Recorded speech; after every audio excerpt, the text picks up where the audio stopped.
Welcome to Free League's GenCon Online 2020 content. My name is Doug. For those of you that aren't familiar with who I am or what I do, I have a YouTube channel called Victory Condition Gaming. Normally, right now, I would be at GenCon running the Free League booth. You might have seen me at PAX Unplugged. We were also at PAX East. I just really enjoy all of Free League's all of their lines and everything. So I'm very excited to that they asked me to come on and do their online content for GenCon Online. So thank you so much. Before we begin too much, I want to say if you are a fan of Free League games and Free League publishing, please hit the like button down below. If you haven't subscribed to the channel, please hit that subscribe button. We want to really grow Free League's presence. And of course, we're simulcasting this on Victory Condition Gaming. So if you're watching this on Victory Condition Gaming, please hit the subscribe button as well. We really love showcasing all sorts of games, and especially the Free League games in particular. Before we start, there has been a few announcements from Free League so far leading up to GenCon. So let's go over their announcements that have taken place. Let's see here. We have July 28th, so a couple days ago, was the release day of this wonderful game right here, Vaesen. It's a Nordic horror role-playing game. It uses the Year Zero engine. It is beautiful. It is just, if you have not picked this game up, you definitely need to.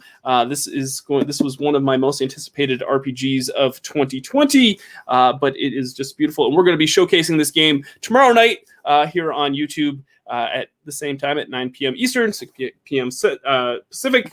So definitely check that out if you haven't already. The other announcement that was made was yesterday, and that was that the Destroyer of Worlds cinematic scenario for the Alien RPG will be releasing on September 8th. I know Andrew E.C. Gaska and all the folks behind that cinematic scenario have put a lot of hard work into that, and I'm very excited to see that hit retail. So if you are excited to get more content for your Alien RPG sessions, and you want another cinematic scenario, make sure to ask your friendly local game store to order Destroyer of Worlds. It does, like I said, it does have a release date of September 8th. And then today was the official release date for this wonderful book. If you are a fan of Forbidden Lands, Crypt of the Mellified Mage. This is a four adventure site book.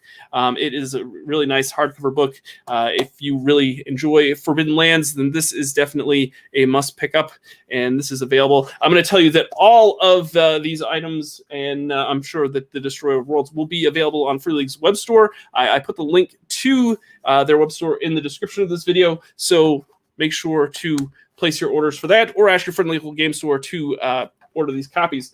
Tonight on the show, I'm very excited. We're going to be playing Mork Borg, which is from the Stockholm Cartel. This is an OSR. I think they call it a death punk apocalyptic RPG. It's just a really phenomenal book. If you love these types of games, it is just it's crazy. It's crazy beautiful here. I'm just going to tell you right now. You should definitely pick this up on their web store. This is just a lot of fun. It's pretty rules light, but it's going to be a lot of fun. We're going to see how many characters maybe our players are going to be putting through this scenario, which is actually the adventure in the back of the book. This is called the Shadow King's Lost Heir, and it's a pretty neat little dungeon crawl for Mork Borg. And if you're curious, Mork Borg means dark castle. I learned that a few months ago, but they've put a lot of thought and design into this book. There's like foil inlays. There is even glow in the dark ink on the spine, so you can see this kind of message that you can see it in the dark. So definitely pick it up. Love it. I'm so excited. I was really, really excited to bring this to GenCon, but of course, GenCon can't be. So we are doing GenCon live on this on YouTube. So thank you so much to everyone for tuning in. Let's introduce our players. I will of course be GMing this. This is kind of my first time GMing. I've played Mork Borg a few times, so I'm really excited to get playing this with our fellow players. Let's bring everybody on stream here, gentlemen. Thank you so much for being on night one of Free League's GenCon Online content. Let me just go around and introduce everybody. My friend Mike Wells. Mike, thanks for coming on. Hi, Doug. Doug, you're still like 3 feet from the monitor, right? I am 3 feet from the monitor. Are you 3 feet from yours? Because we're supposed to be social distancing. I do have my mask just in case you lean too close. Excellent. Thank you. My friend Austin, thank you so much for coming on and being a part of Mork Borg. I know you're kind of excited for this game. I am very excited. The whole book thematically just speaks directly to me. I just can't be more excited. Nice. Yeah, it's a beautiful book. And you've probably seen him quite a few times on VCG, making his Free League debut along with the rest of us is Joshua Melville from Halloweenville on YouTube. Josh, thanks for coming on. Hello, thank you for having me. Snazzy background you got going on there. Thank you very much. Beautiful artwork in this book, I'm telling you. Oh, it's outstanding. Absolutely. And last but not least is Ian Rollins from Freakopolis Geekery in Whitehall, New York. Ian, thanks for coming on and being a part of this actual play. Thanks for having me, Doug. Those are some cool-looking RPGs you were showing off there. Oh, man, we need to get them in the Freakopolis. That's all I'm saying. I'm putting them on a list right now, yeah. All right, awesome. All right, so yeah, I'm going to tell you a little bit about Mork Borg. It is this really, like I said, it's an apocalyptic RPG, dark, death punk. I guess is just know that your characters are kind of squishy and they might not survive if you make the wrong move here in this actual play. I hope you've got backup characters. Yeah. Nice. Oh yeah, nice. All right, let's just go around the screen here, and I'll have you introduce your players and your characters, and tell us who you'll be playing tonight. Let's go with Mike. Mike, go ahead and tell us who you're playing tonight. So the one I'm starting with is Torn. Nice. Who is a wretched noble. What would you like to know about Torn, Doug? No, I think that's good. Thank you. Okay. Austin, who are you? So I am. I am Svind. He's also a heretical priest from Galgenbeck. Nice. A little crazy and on the run. Awesome. I think that's kind of the norm for a lot of these players in Mork Borg. Josh, who are you playing tonight? I am playing Urvarg. I am born of the mushroom, raised in the glades, watched by the eye of the moon in a silver black pool. I go around, I collect various different items, herbs of that nature, and I can concoct them into various different potions and poisons and brews. Nice. Ian, who are you playing tonight? Tonight, yes, my first character would be Nornat, the thief, a gutter-born scum raised by rats. Nice, excellent. Well, let's just dive right in, shall we? I think it's we've spent enough time. You all are gathered in front of the Shadow King because you face execution for a heretical theft. You are about to be sentenced to death, just as the court's seer steps out from the shadows and makes a last-minute plea to save your life. You see the king's true heir, his son Alden, has been kidnapped and eventually the Shadow King will have to give his crown to his imbecile brother if his son is not found. So the seer comes up with the idea to send you into this den that no normal man would dare to enter to retrieve the Shadow King's son, Alden. Let's see here. If you retrieve his son, much wealth and, of course, your lives will be saved, and much wealth will be bestowed upon you. So the place that you are being sent is called the Accursed Den. You know very little about this den other than the fact that most normal people don't go near it. So the king listens to the seer's plea and idea, and he grants the seer his wish. Says, "Fine, if I'm not going to execute them, they will surely find their demise in the Accursed Den. Best case, I get my heir back." So he sends you on your way. As you are about to depart, the seer pulls you all aside and pulls you together and says, please, I would like to scry and give you some help before you go into your journey into the Accursed Den. Let me give you some information. And of course, the seer is blind, and he has a bandage wrapped around his eyes. So he pulls you all together, and he says, "Please put your hands in the middle. Put them together. I want to scry." Normally, you would think that this person was crazy if he were not part of the king's court, of course.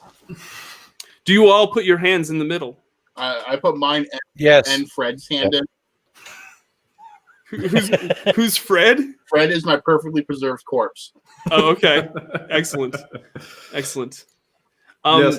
Nornat extends a scraggly hand in, tattered cloth hanging off of it, and you can see that his flesh is rather mottled, and though he usually sticks to the shadows right now, he wears a burlap sack over his head all the time. Nice. Nice. So so you all put your hands in the middle. Whose hand is on the top? That's my question. I think my hand's on the top. I'm pretty lazy, so I think I probably kind of get a yawn, and at the last minute kind of just drop my hand on the pile. All right. So as you all put your hands together, the seer reaches his fist out and opens his fist, and a chain drops from his hand. And at the end of the chain is a petrified heart. It's about a couple of inches around in diameter, but it's rock solid. And it hovers a few inches above your hands, where your hands join. And as he does this, he chants, and his head tilts back. And the petrified heart on the chain starts spinning. And as his chants get louder, your eyes notice that this petrified heart starts beating slowly. It starts beating a little bit more, a little bit more, a little bit more, a little bit more. Fred in between me and the heart. What's that? I'm going to move my corpse in front of me and the heart. Okay. And all of a sudden, the heart's just beating as if it were just a normal heart. The seer jerks back, and all of a sudden, two drops of blood come from the heart and drop onto the top of your hands, and it lands on how do you pronounce your character's name again? Svind. It drops on Svind's hand. Two drops. Sven, you actually get 2 more hit points. Add 2 more hit points to your Ooh. character. Very nice. The seer grabs the chain, shoves it in his pocket. And even though he's blinded and he has a blindfold around his eyes, it appears that he looks at each and every one of you in the eyes. And as he looks at each one of you, a big toothy grin comes on his face. And his crooked teeth that are yellow and blackened, he says, "I have seen your journey. It is not going to be easy. There is something that hungers in the depths. Something enormous. Something like an intestine. Also, be very aware that Alden may not want to leave this place. Now off with you to the accursed den, and good luck." And he turns around, and his robe kind of flows behind him, and he takes his cane, and he hobbles back to the king's court, and that is where I will leave you guys. You guys are then... You know where you need to go, to the accursed den. Would anybody like to do anything before you set foot into this journey? Yeah. So before we take off, I'm going to go ahead and try or go ahead and make the decantations for the day. All right. So, I mean, other people can do things while I do that, and I'll just write them down. Ooh, that's good. So basically, it's about a half a day's journey to this place. It's kind of in this mountainous area. You know that it goes underground, and I'll just fast forward to where you all are standing in this kind of big opening, and you're about to descend into this den that most normal people would not go into. Now, how accursed are we talking here? Because I'm not really into this whole danger thing. No one seems to come back from it. Let's put it that way. Nornat will kind of pace along the edge of this pit, and his hands brought up near his chest as he's hunched over in his tattered robes, and he'll turn over towards his companions and go, "Well, I suppose first down is the one with all the luck, yes."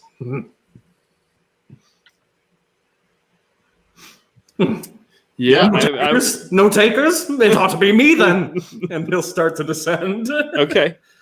It's actually there's you descend down, and there's actually some stairs that actually some stone steps that are worn and kind of trodden, and they might be a little wet, but they gradually go down.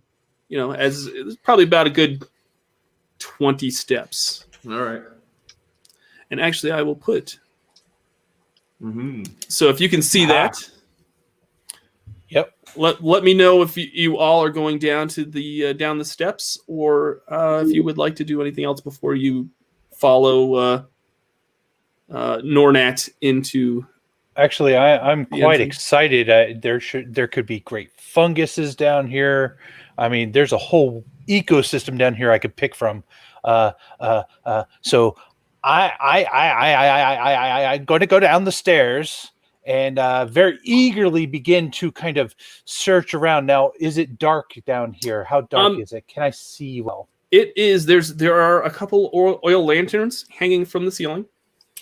You see immediately there is a small stream of water that crosses the room from holes in the walls. And as you approach and you get a little bit closer to the stream, you notice that there are these black butterflies that flap haplessly over the stream, and they just kind of flap. And you know that you'll have to walk through them in order to get across the stream. Well, I will get very close to the edge of the water because we know that's where the plant life and the funguses will grow most abundant. And I'm very excited. Oh, look what I find over here. I'll just go over here. I am bravely waiting for everyone else to go in and face certain doom before I enter. Okay. While also arguing with my sword and Fred. Nice, because you've got a sword that Hates me. That hates you. Nice. That may or may not have belonged to Fred. Oh, okay. I had murdered a family member very recently. I look at Fred very recently. Nice. Sven, are you descending down into the steps? Yeah, I'm kind of watching everybody go in, and I've got my sling out ready a little bit, and I'm looking around at all the trees that are kind of back the way they came, and I'm just going, I'm gonna go down in there right now because I tell you, these trees have been following us a long ways, and I think they're coming for us. So good luck with that. Nice. And then I'll run down the stairs. I'm also going to go in, not because I want to, but because I don't want you to stab me again. I address the sword directly. Nice. Okay. Awesome. So you've got this stream in front of you. It's fairly shallow. You can probably just walk through it, but of course there's butterflies that are kind of fluttering along the stream. Varg. Yeah. You are a tester of concoctions and ointments and tinctures. Yes. Oh, What can I do for you, Nornat? those butterflies, are they poisonous or dangerous? I'm an herbalist, not a zoologist. Well, one of us will have to test it, and my vote is on Fred. Fred, my friend. Sure. Well, the stronger of us may give him a toss across the river, and we'll determine if it's safe that way. Yeah, that's not a bad idea. He agreed. All right. So you're gonna toss your corpse across the river. Yeah. Okay. He's my favorite cousin. Are you doing that right now? So you're going to do that? Yes. Okay. The butterflies just kind of fly out of the way, and Fred goes shooting across the stream and lands on the other side with a thud. He might roll a little bit, but other than that, he's perfectly fine. You can't feel it. It's fine. And on the other side is just plain. Across the other side, you see two wooden doors. They're both partially ajar. And if you come a little bit closer, there might be. I'll give you a little more information, maybe. Okay. Oh. I will wade through the water. All right. And shove off to the other side. All right. After seeing Fred fly through with flying colors. As you walk through the stream, you notice that the butterflies, as they float and flitter next to you, they kind of have this purplish, what's the word I'm looking for? This purplish shimmer to them, and which you didn't notice upon first glance, but they're mostly they have like this violet shimmer as they kind of flutter out of your way and go about their business. Beautiful specimens. I might have to take up some other hobbies. Nornat is clinging to Urvarg's shadow, essentially backing along exactly with each step he takes. And upon seeing the slightly ajar doors on the far side, he decides to go along, saying, kind of mumbling, open door and invitation for thief. Nice. I have a bear trap, and I'm, Okay. I'm gonna turn around and say, I can hear the oaks even now, and walk over and say, this will slow at least some of them down, and drop the bear trap and spread it open right at the base of the steps. Okay. In. Nice. All right. Good deal. All right, Torn. What are you doing at this point after you've tossed Fred across the stream? I go pick up Fred. Okay. And make sure to bring him with me. Adjust him so you can't see the stab wounds. Sure. On him. Adjust his garments. As you do, one of the butterflies kind of floats over and lands on your shoulder. I shriek at the top of the highest pitch sound you have ever heard. All right.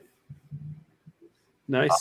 And I kind of like back up and do like one of the a martial arts stance. Like I'm ready. By the swamps! What is that horrible sound? I was caught unaware. How does your sword react? Oh, it is just. If it had a face, it would be disappointment. Nice. I like it. All right, Sven, are you going to cross the stream as well? Yeah, I'm going to run and try to jump and clear the stream in a single jump. Okay. I won't make you roll for that yet. So yeah, we'll say that you do that. The butterflies all kind of float out of the way and flitter, and you make it on the other side with everybody else. As you're on the other side, I'll bring up the diagram again. As you make it to the other side, you see the two wooden doors. You also hear this faint violin music behind both doors. Like you can kind of hear just like someone's playing the violin very, very faintly. Enticing. I will peek through the left-hand door. The left-hand door? Okay. Yes. You see a bright. It's a bright room. There's lots of light. Immediately, kind of smells kind of rotten, and still can hear the violin music. But you see a large wooden table and a cloaked gentleman at the head of the table. Maybe dinner this way, boys. I smell something terrific. If he awaits, then we should go see him. What Torn, Sven? What says you both? Say anything further away from the trees is good for me, and I'll follow behind. All right.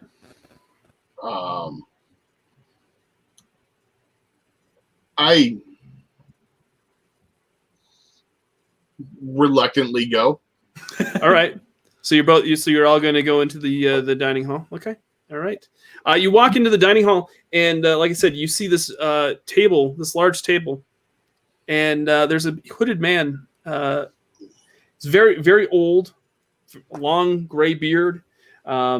Just kind of skin's very, very gray and wrinkly, and he's got this dusty old cloak on, and he's just sitting there. He's just kind of just sitting there without looking anything, just kind of just not even moving.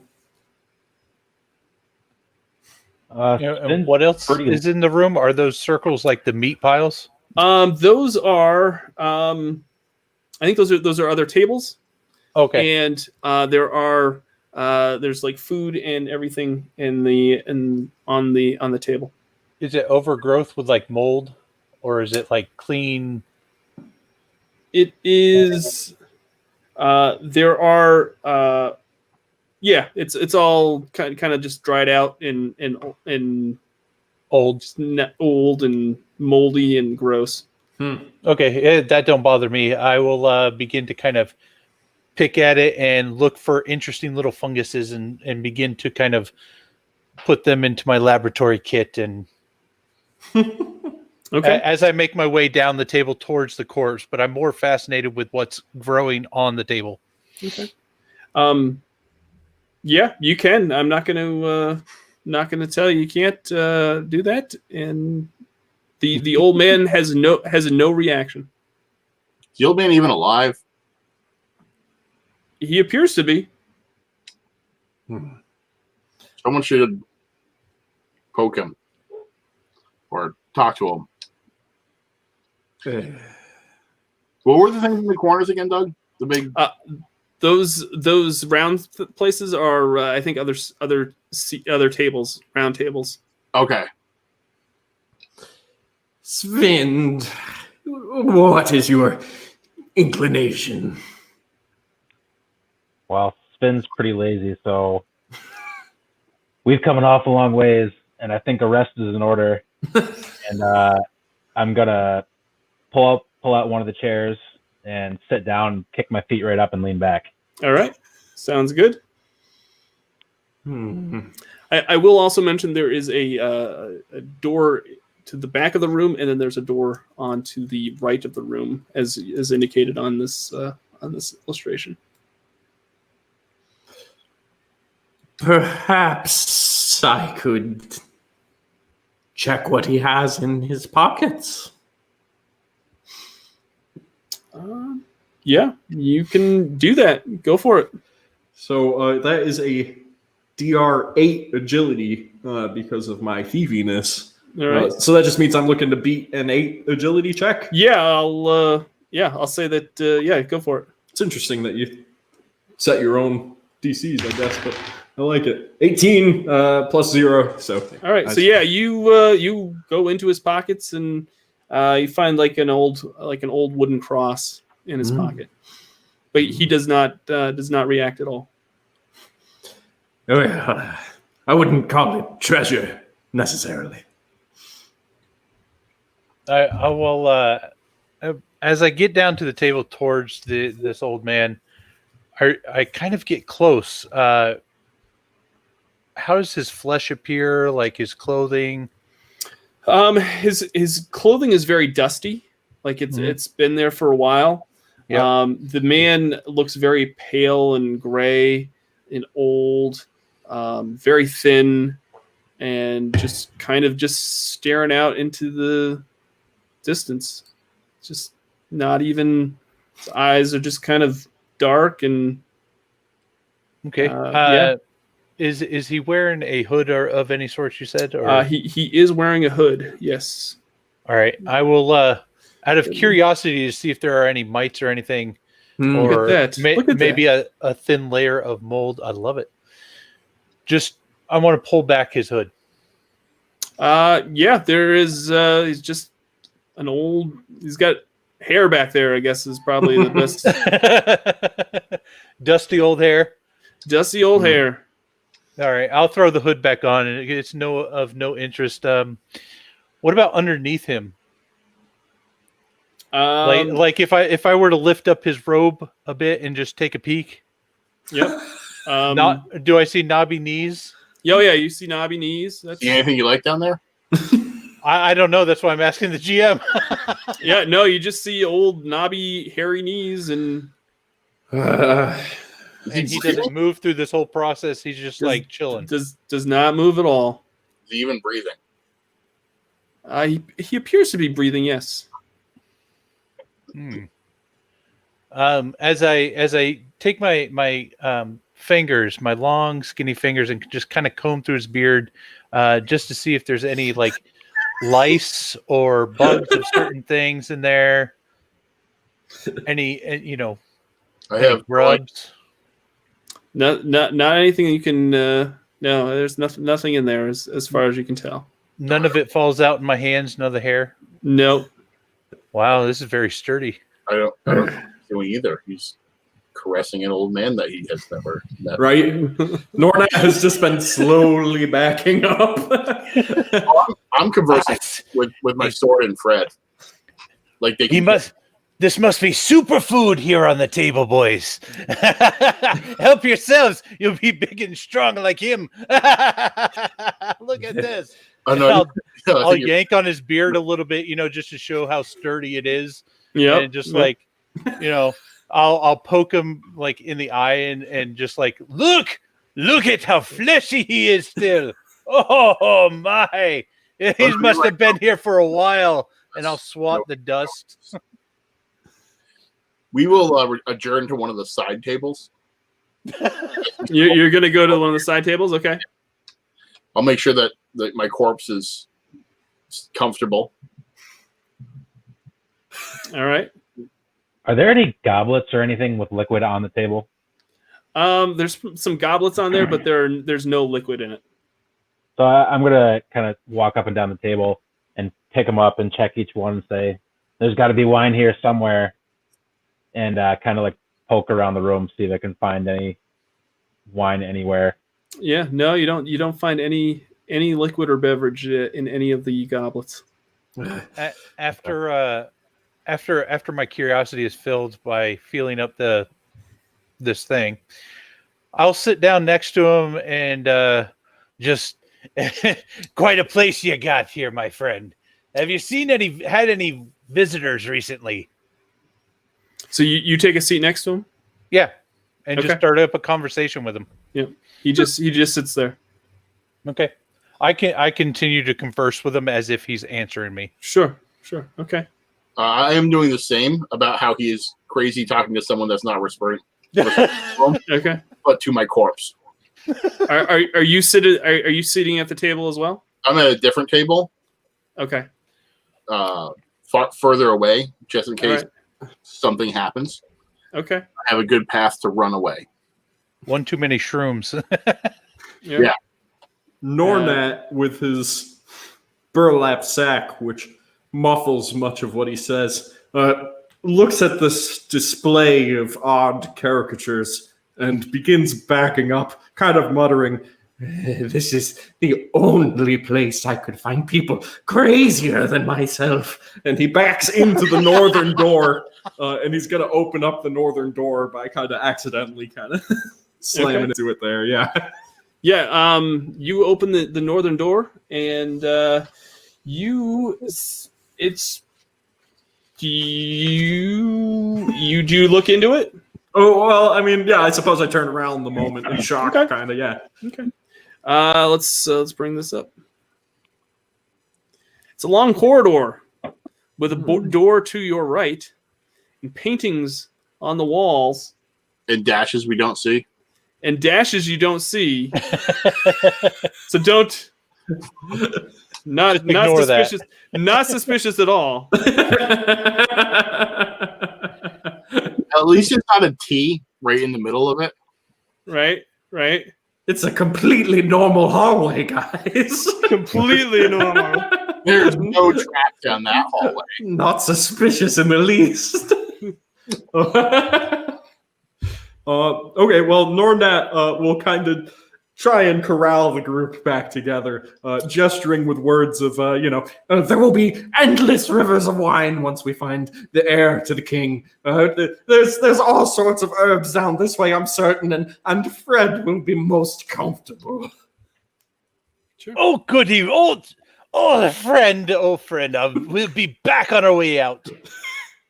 Yes, herbs. And I will rush ahead and push Nornat aside and just go in and, as soon as I step through the door and realize there are no herbs, I would like to turn to Nornat. Don't ever lie to me again, boy. They can't be far. I promise you. You don't want to find out what's in this file. At the other end of the corridor, you see a large light. And you also see on the door to your right, it is stuck, and you can hear scratching noises behind it. And they can stay behind it. Oh, All right. but it might be some of Nornat's families. You were raised by rats, right? Yes, but not exactly a favored memory of mine. Oh, but they could help us. Come on, talk to them. Don't you speak rat? I speak rat as much as I think Sven speaks to trees. Boy. In the People other room, think I'm I'm gonna. crazy. In the other room, I'm gonna grab up all the goblets and everything, and say, "We're gonna need these," and carry all the goblets with me into the hallway. Okay, I like it. I like it. All right. So yeah, so you're in the you're at the bottom part of the corridor. You see a large light at the other end. You see paintings along the walls, and a door to your right with some kind of scratching noises behind it. If we're not to open the door, then perhaps we should draw straws on who goes forward first.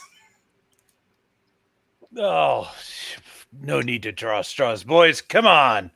All right, and I will kind of shuffle as I caress the walls with my hand, just feeling Sure. along, just because I'm curious about everything. Okay. Yeah, you just see it's a normal corridor. There's it's kind of dark and cold, but you can still hear that violin music in the background. Just kind of, it seems to be coming from another room somewhere. Okay. You just keep going right down the corridor. There doesn't seem to be. Chug along. See, Right. boys, nothing to worry about. Come to the light. Come to the light. He already has. Are you? Are you all going down this corridor? Mm-hmm. Okay. Yep. At the end of the corridor, the lighted room is a very large pump. It smells immediately of sulfur, so you can kind of smell this rotten egg kind of smell. You can still hear the violin music is getting a little bit louder now.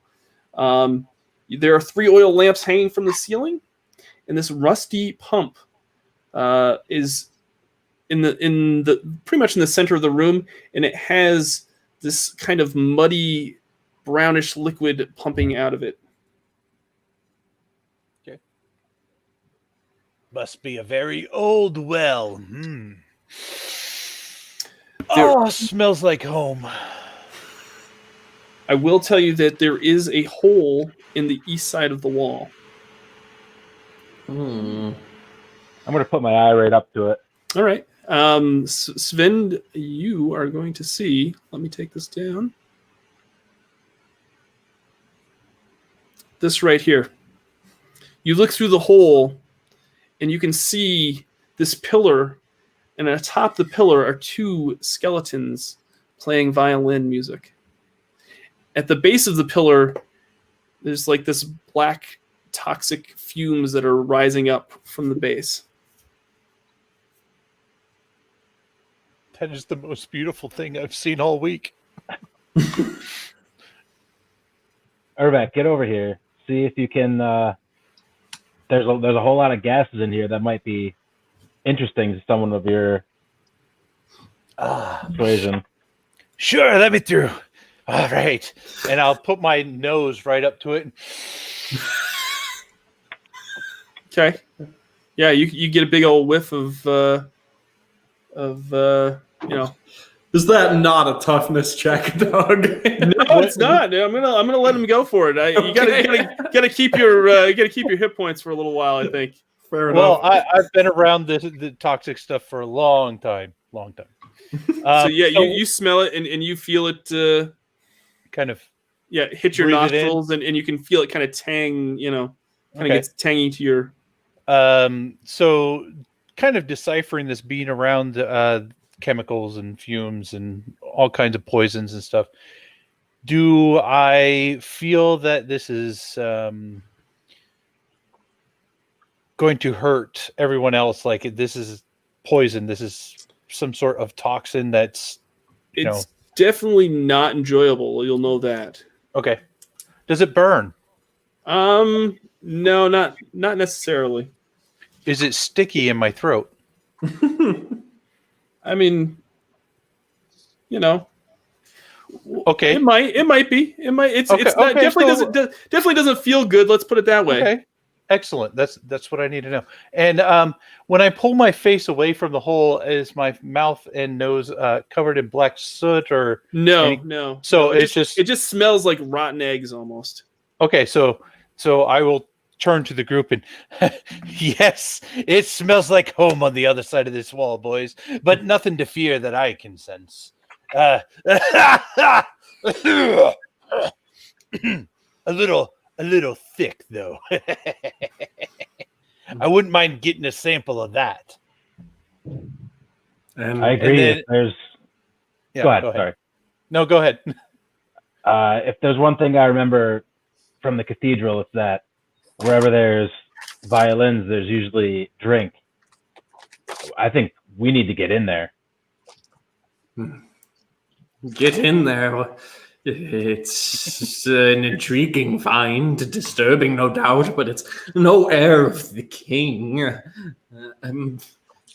Could we squeeze through?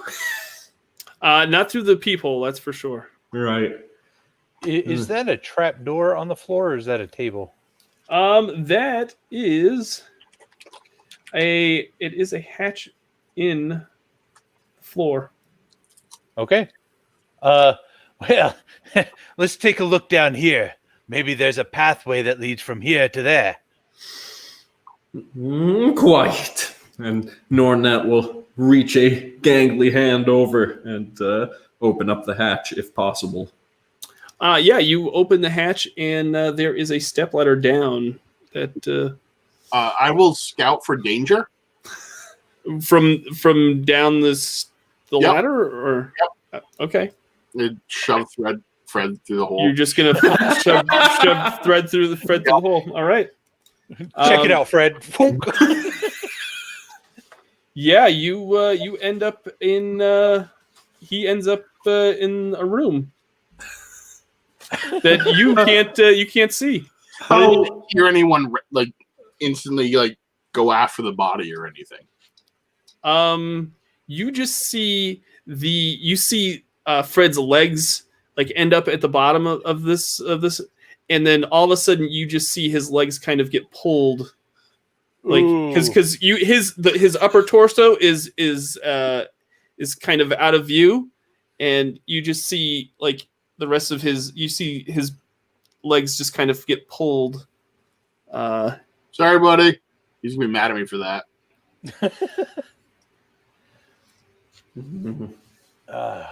Feeding the animals, I see, Torn. Yes. Then they won't eat us. Lead the way, my friend. Yes. So who's next down into the pit of? But why you should lead the way. Your best friend just flew I the coop. was my best friend. Naturally, he's your charge, though. Just because I murdered him in my sleep does not make him my charge. I'm no psychiatrist, but there seems to be a little bit of lingering connection. Well, he was my favorite. He was my first cousin. I only could imagine what would happen if it was your brother or something. And I'll begin to descend. Okay.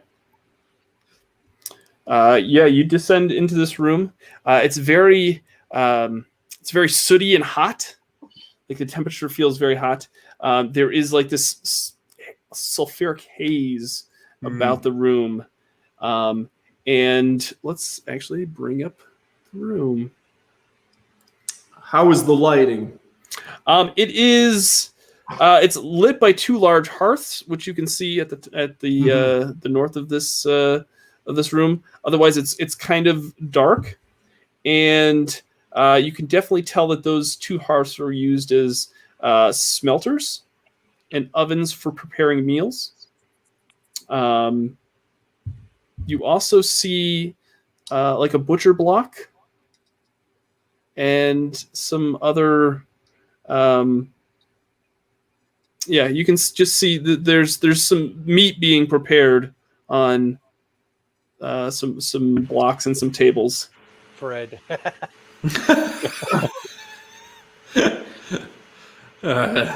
Oh my god! Oh my god, you are useless. I was so much better in his hands. My sword just relentlessly taunts me. Nice. Do all of you descend the ladder? Eventually, yes. I'm going to go last, and after everyone goes down, I'm going to shut the hatch real quick, and then kind of put my ear up to it and listen and make sure that everything seems safe down there before I go. Okay, I will follow down right after Torn. Okay. Yeah, you guys all make it into this very odd-looking forge and kind of this slaughterhouse. Off to the at the south of the room is like this dark cavern that has this dark sludge material that is just oily and black and just reeks of sulfur. Oh, I've got to get a sample of that, and I'll hobble over to the edge of it and Sure. take out one of my vials and begin to scoop. It also creates like this haze that you can see across, but you see the pillar from when you look through the hole. Yep. And you can see the skeletons playing the violin, but you can kind of see movement across other directions, but you can't really see anything in particular. Okay. So definitely take a sample, and then I will, point and, boys, there's where the music's coming from. Sven, go get your wine. Yeah, and still with the wine glasses picked up after descending the ladder, I'm going to say, I knew it was down here somewhere, and just go right through the door. Go right through the door for... towards the pillar. He's going through the dark cave. There's actually... It's almost like a... it's almost like a lake, almost. So it's like this black, oily, like lake around this pillar. As Sven begins to bound towards this lake, Yep. Nornat will reach out quickly and grasp his shoulder, and he says, A thief always takes the right tools for the job. and he'll produce an oil lantern of his own and Nice. hand it over to Sven to be able to illuminate the way. Okay. The smell of sulfur as you get closer to this is just overpowering.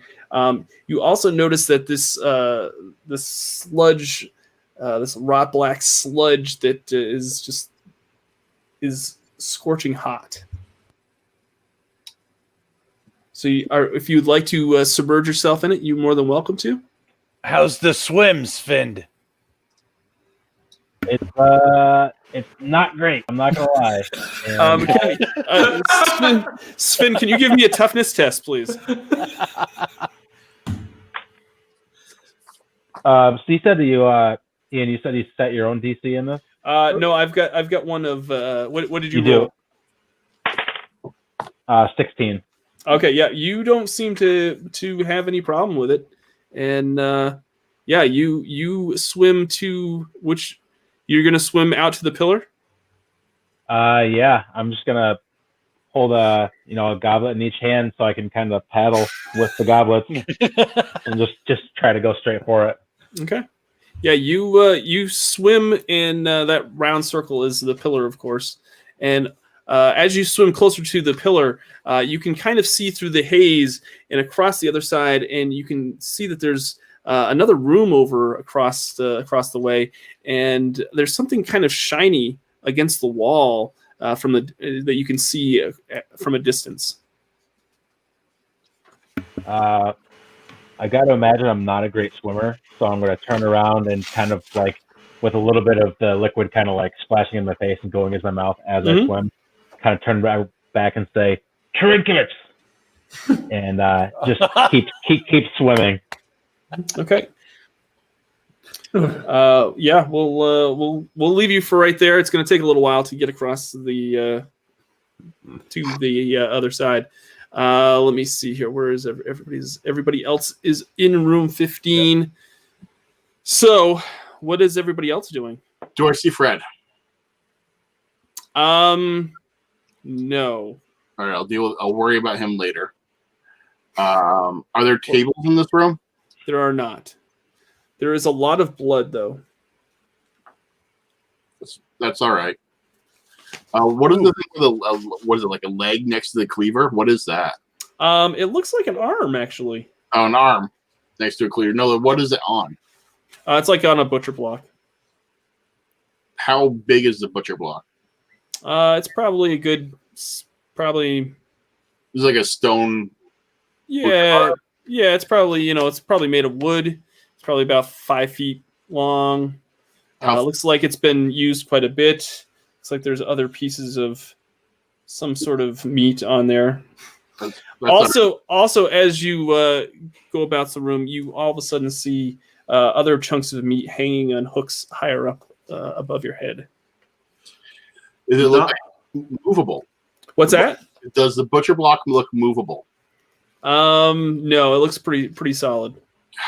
Okay.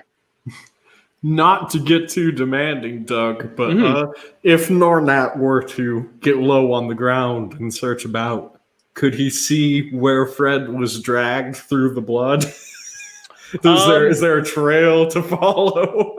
You might have seen some sort of You might see that you might see some tracks leading to the door to the east. So with that information, I will turn towards Torn. Yeah. Sorry, the map is blocking the names on me. There we go. Yeah, Torn. Sorry. Nailed it. No worries. And Nornat will go. If you still are concerned for your friend, it appears he went that way. I should go make sure he's okay. Sven appears to be, gathering what he can, so now's the opportunity to check. Yeah, our mom would be upset. Wait. I am not going to bother. I have nobility, after all. Oh, it all makes sense now. Okay. All right. I will take the arm off the butcher's table. Okay. And do you want to know? Do you want to know a little bit more about this arm? Sure, I would love to know more about this arm. Did they write text about the arm? I find it fascinating. It looks like Fred's arm.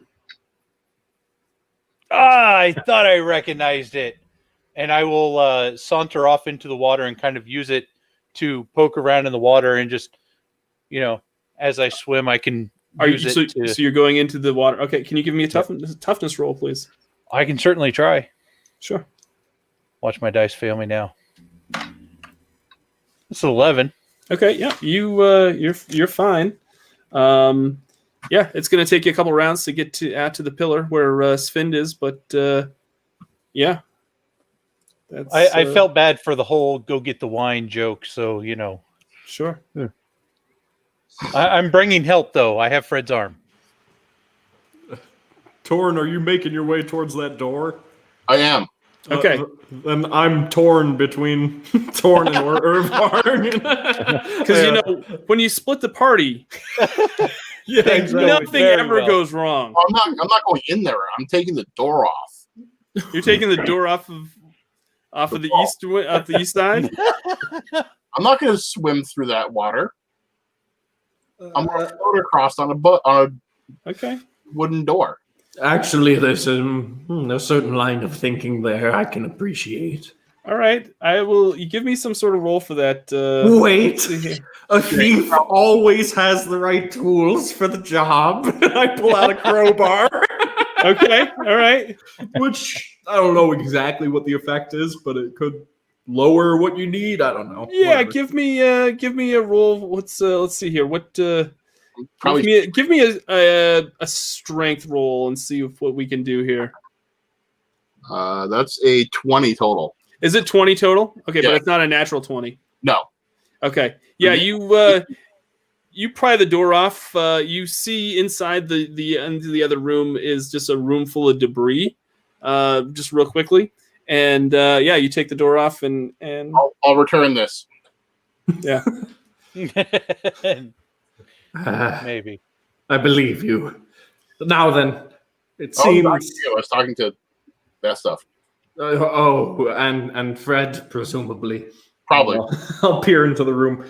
But I'm sure he's faring all right. Oh, he's fine. So then, He is dead. true. Your door there.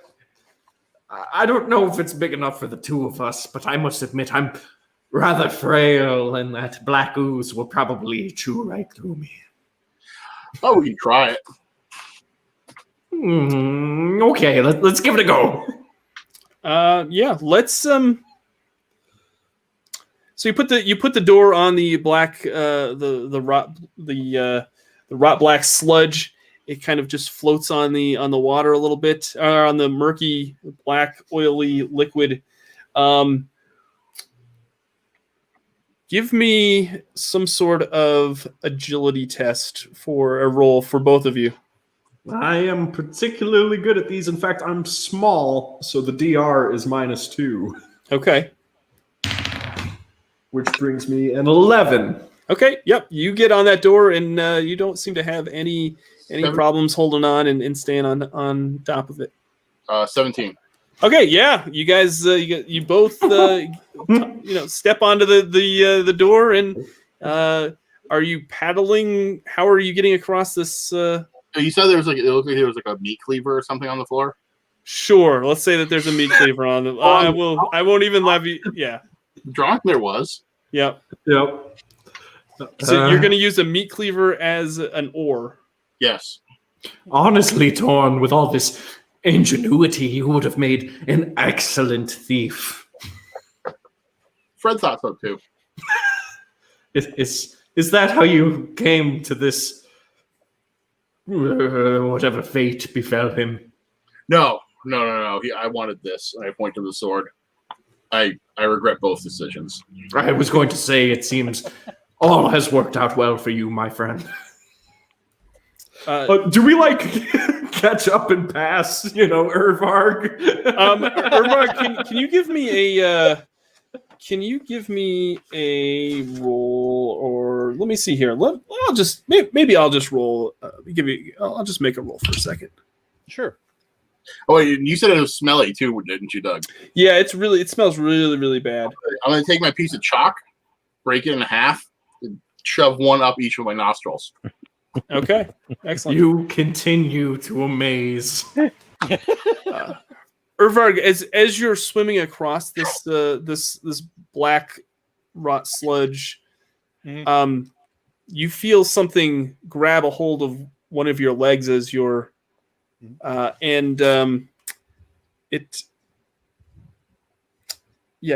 going to bite you. Okay. For 3 points of damage. Okay.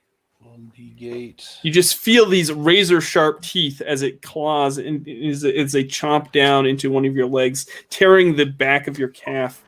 You said 3 points of damage? 3 points of damage. Okay. Do you have armor to reduce Yeah. with? Okay. Yeah, so I did. So Okay. I'm fine. So it what clumped. the dickens was that? And I'll take Fred's arm that I have in my hand and just kind of shove it down there and yoink my feet up and do one of these numbers. Yeah, swim. Yeah, and so hopefully it will misdirect and grab Fred's arm. Yeah, so it just kind of seems to sink into the rot sludge even more. So you don't see anything or feel anything. Excellent. All right, I will just continue to fight on to get to the other side. All right. Do we ultimately all convene over there? You all convene over to the. We'll say you get over to the other side of this room. How's the water? It's it's very warm, very hot. Yeah, you get across, and Svind is over there pulling himself out of the sludge. Urvarg also, and then of course Nornat and Torn totally Titanic themselves over to the other side of the room, and it is basically just a really stuffy air room. It's got you can still smell the sulfur and everything in there, and along the wall seems to be some sort of really beautiful gems encrusted into the side of the wall. They're probably pink. They're like pink and green and violet, as you can see in the light. Yeah. Nornat is entranced as these things reflect in his, I suppose underneath the burlap sack you couldn't see it, but it illuminates his face and the kind of soft glow upon him. And he goes, I have never seen such wealth before, just ready for the taking. And he'll move up and just kind of place a hand on one in order to feel how smooth it is. Yeah, they're really beautiful, and they would be definitely be worth a lot of money. Can they be broken off the wall with effort? One could try, I'm guessing. Yeah, my crowbar, Torn. If you would like to give it a try. Sure, I can try.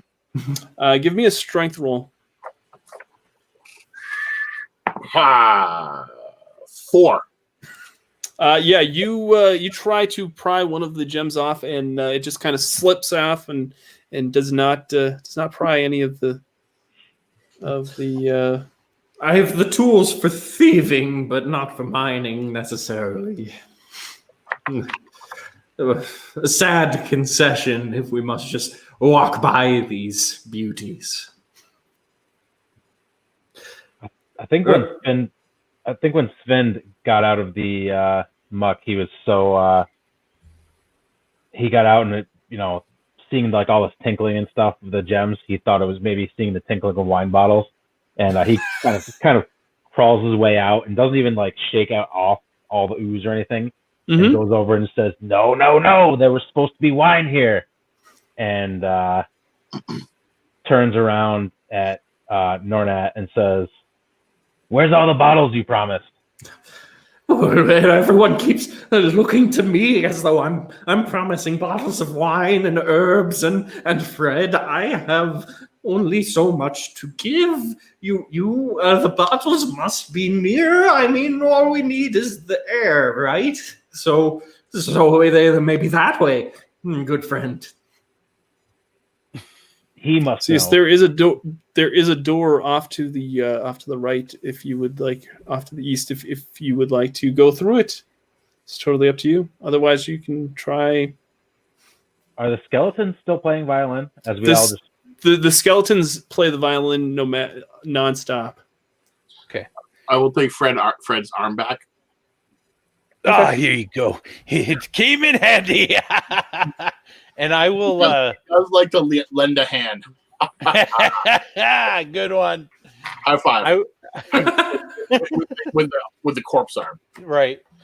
I will kind of feel on the gems of the wall as I make my way towards that east opening, just to see if I can find any loose ones, because I know, once that mold and fungus gets in there and eats at the base of it, it could possibly jar some loose. You find one that's you think might be a little looser than the others. All right, could I give it a yank? Yeah, give me a strength roll. Sure. An 8. An 8. No, it doesn't seem to come off the wall. All right, I will shuffle on then. All right. So are you all going into the next room? Is that what we're going to do? All right. Yes, Hey, indeed. You go into this room and you see just a Oh whole my bunch god, of it's my bedroom. some things we don't need to know. Yeah. It's dimly lit. It's very chilly and windy in this room. There's a stairway that leads to that goes south, and then there is a door that leads north. You see all these hooked chains that are hanging from the ceiling, and on one of the chains is the rest of Fred. Torn. There's Fred over there. He made it. You did. How do you get ahead of me? I don't know, but he's fast for a dead guy. Really is. It was just another reason. Our To go. intrepid explorer may have some clues as to what we're facing here, and I'll make my way on up and look for any fresh wounds. How was he dragged? Was it like hands, or was he clawed into, or yeah? He looks fairly intact, except for someone had chopped off one of his arms, and then just took the rest of his body and hung it up on one of the hooks. Other than that, he looks pretty well intact. Well, I fear it's no beast that dragged him here. No, it's something smart.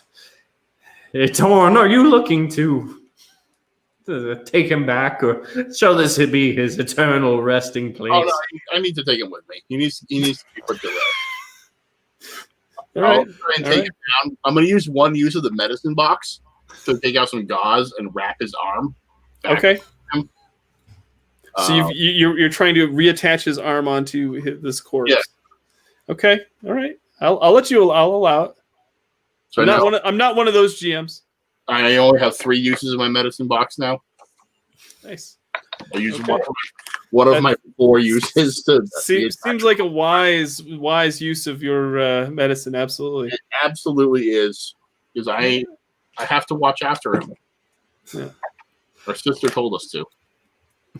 I will, going back to the room, I will mention that the door at the north end has no handle on it. We got a crowbar.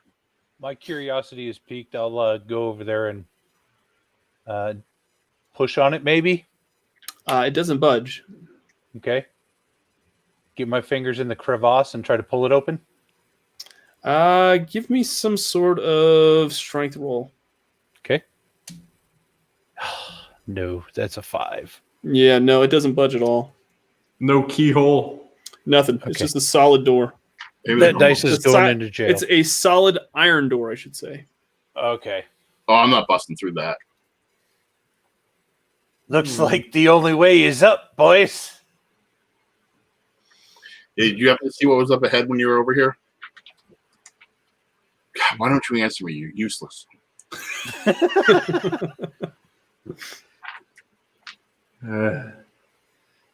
Let's see. Can't go that way. We have the stairs behind us. Honestly, taking the gems and escaping, not a bad idea, but there must be honor amongst thieves. Up the stairs, then. Why? They're going to kill us. But a pardon is something I was so undeserving of. And with that, I'll slink up the stairs. All right, Yep. all right. You slink up the stairs, and you can smell this rotten stench. Still, again, this room is also very hot. There is a fireplace going on, and there is a round table.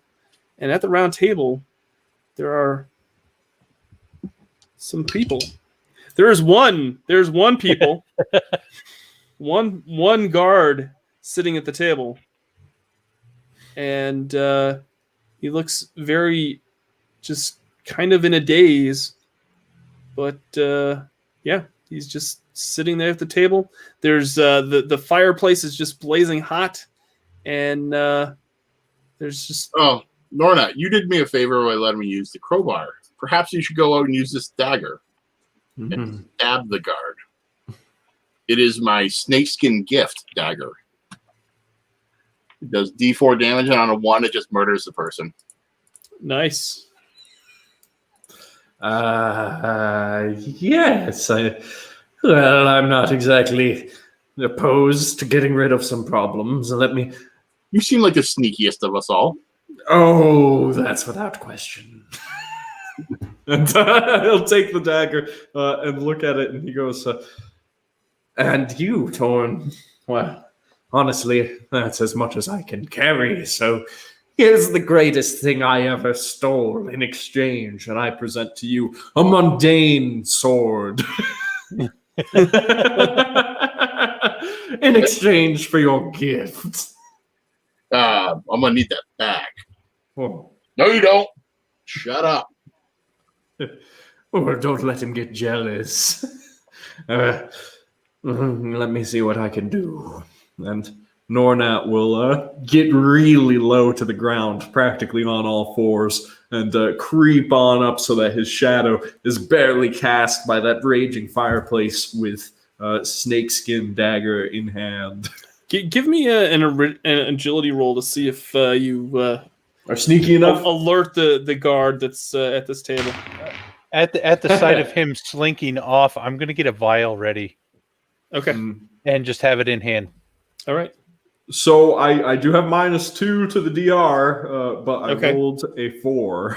Yeah, no, the guard immediately senses your presence and gets up and draws his sword. And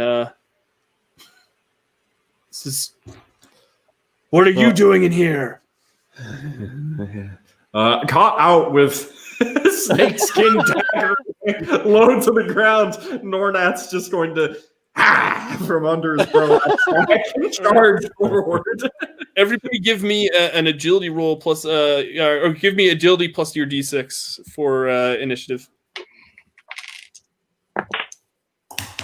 Oh, wow. Ooh, a 6.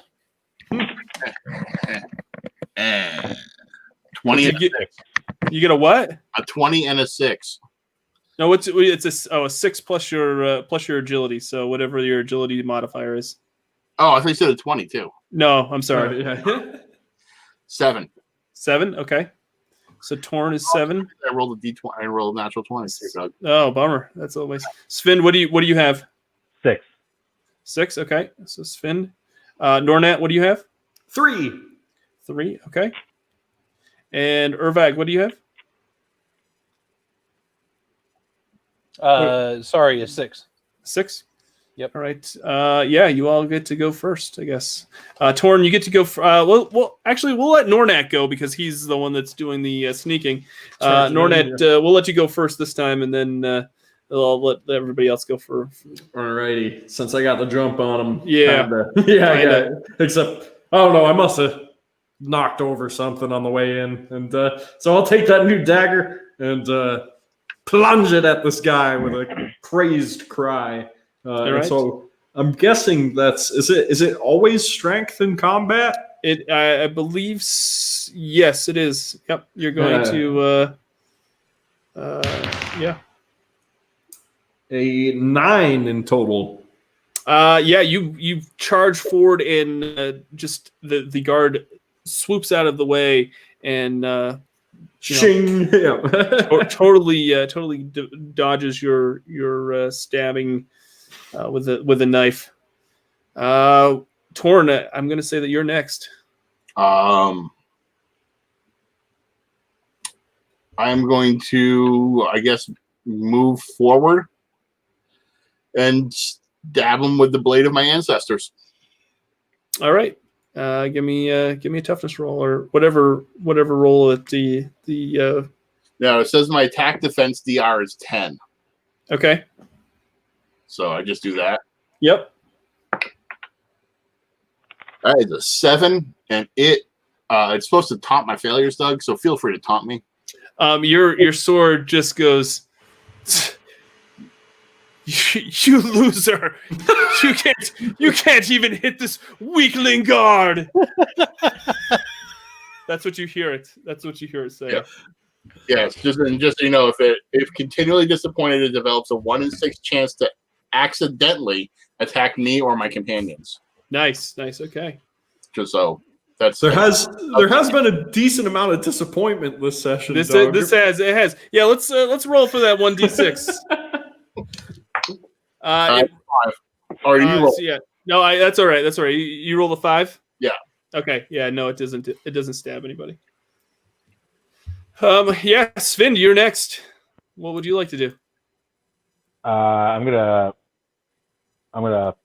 pull a fist-sized rock back in my sling and fire it right at the guard's teeth. Okay. Give me a roll for that. That's gonna probably be your Range. yeah, your range, which is your presence. Yeah, your presence. 17. 17. Yeah, you smack him right square in the head. What does your sling do for damage? 1.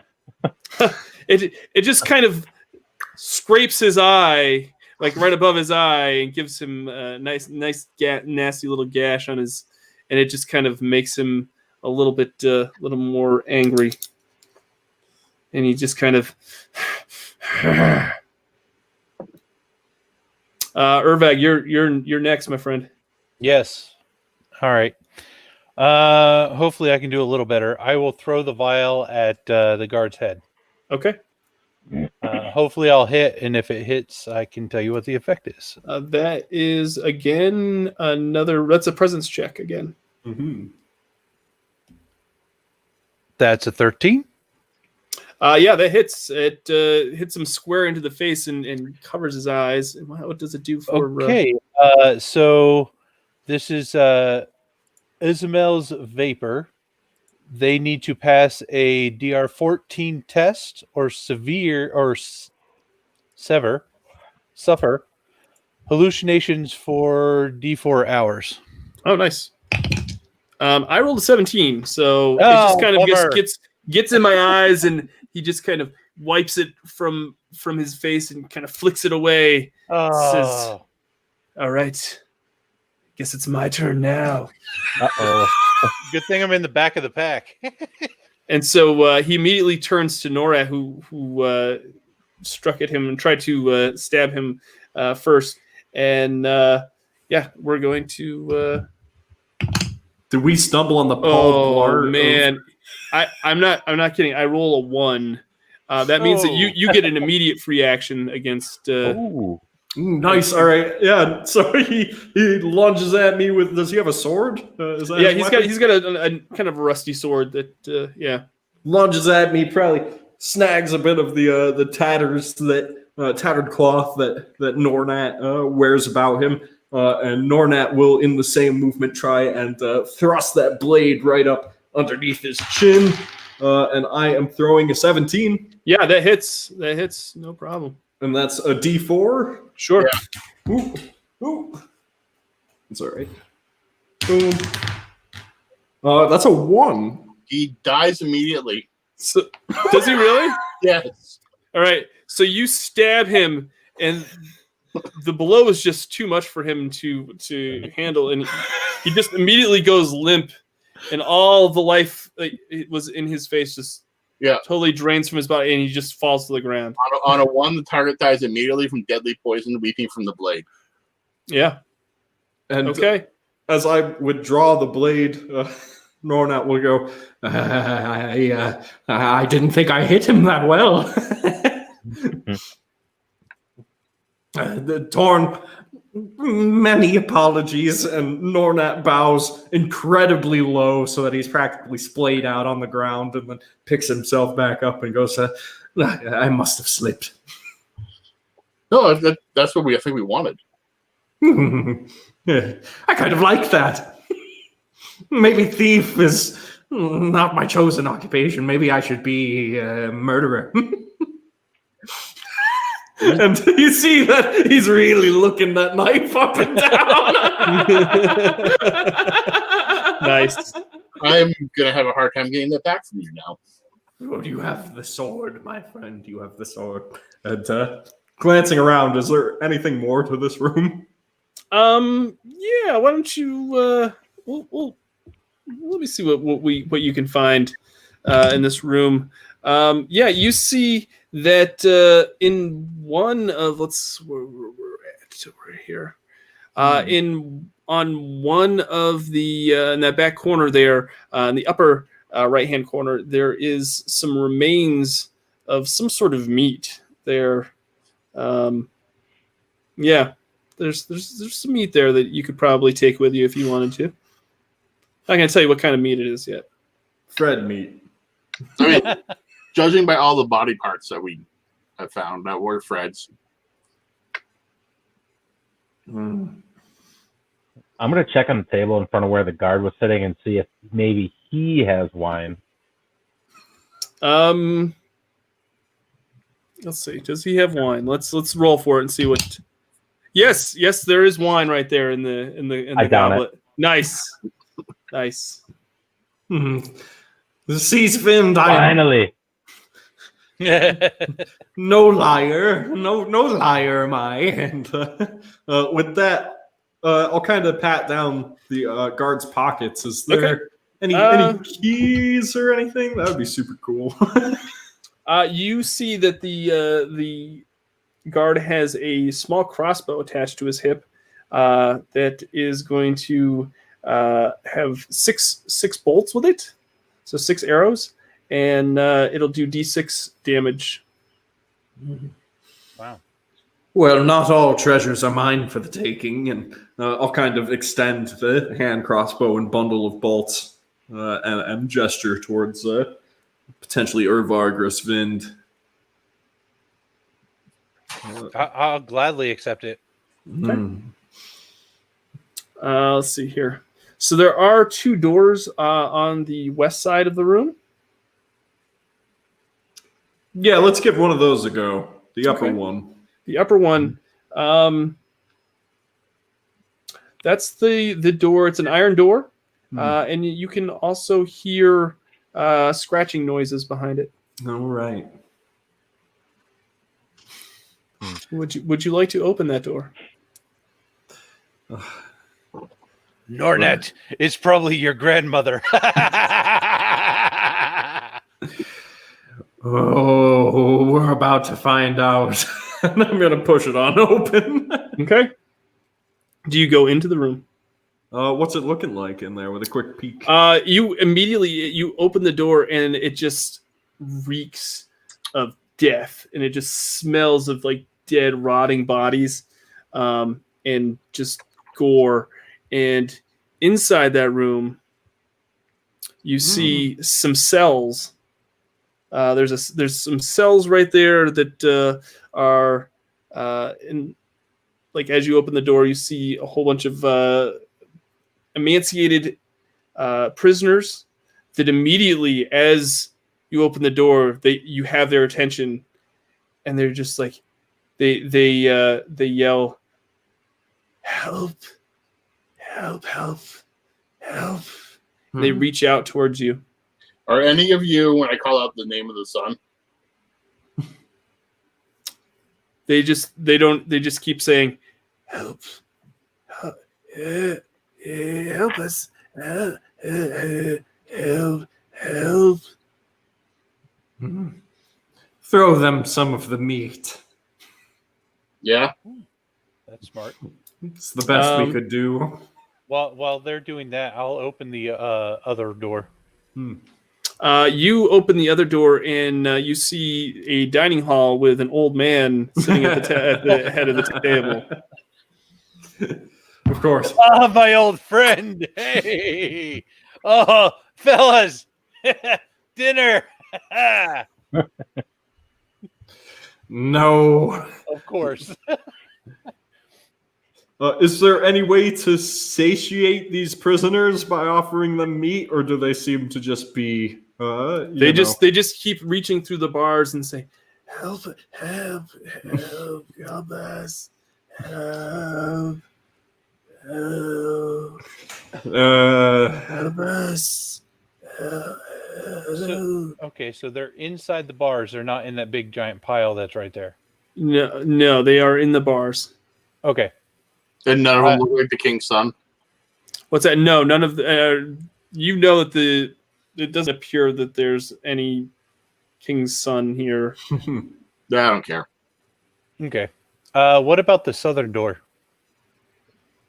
You mean the one on the other side? Yeah, in Like in the room 4. guard room. Oh, in the guard room? Yeah.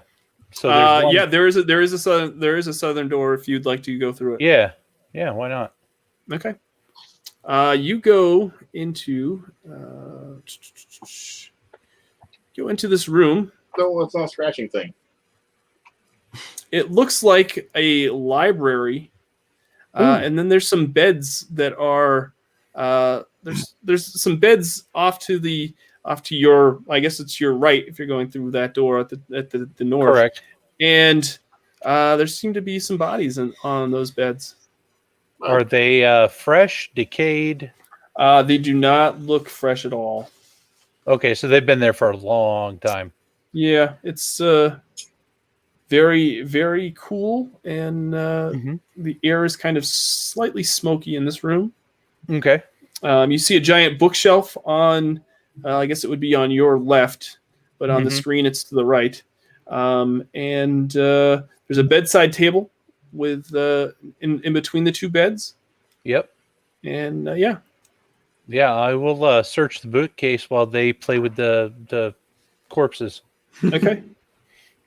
You look at the let's see here. You look at the bookcase, and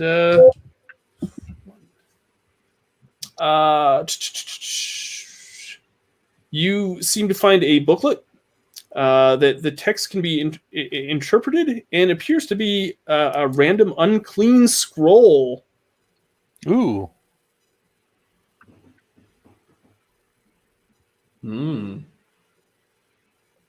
That sounds awesome.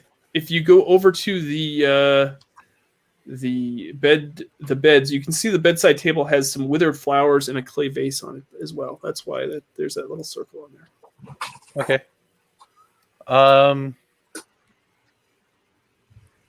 Anything seem to be inside the vase? Like if I picked it up and dumped it upside down? No, just the withered flowers. Okay, I'll chuck the vase behind me. You'll chuck the vase behind you. Okay. Yeah, there's nothing in it, so I mean. Yeah, no, that's fine. Chuck it. I'll pick up one of the skulls off the bed and hold it up to my ear and kind of shake it to see if I can hear the brain rattle around. No, there's nothing inside just like some random rattling in there. Upon hearing the shattering pottery, I think Nornat will have gathered Svind and Torn and peering into that southern room, look towards Urvarg and go, what have you gotten yourself into? Why, what do you mean? I'm having a grand old time in here, partying with my best buds, Bert and Ernie. It would appear so, but we must keep moving. There's more to see here. A little dusty in here. And there's a chill in the air. What do you think, Svind? Back down the stairs or further this way? I want to say that when Sven downed that wine, he drank it so fast, it kind of splashed all over his face. And so he's got like dried, crusty wine all over his mouth. And he says, to be honest, I don't even really remember why we came here, but onwards we go. And I'm kind of just going to go beeline straight across the room towards the next door. In the... Let me find it here. So the southern door right there? Yes. That's going to lead you out into this large gathering right here, where there is a stream in front of it, with fluttering butterflies. I look directly at the bear trap and see if it's been triggered. It has not been triggered as of yet. An oak lays in the bear trap. Yeah, I wipe my brow and say, it appears they haven't found us yet, but who knows where they are? Anywhere. They could be anywhere.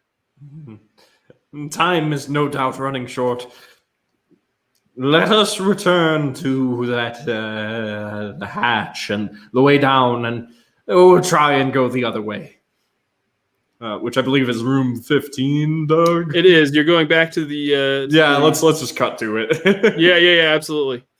So you go into you go back up the corridor into the room there, and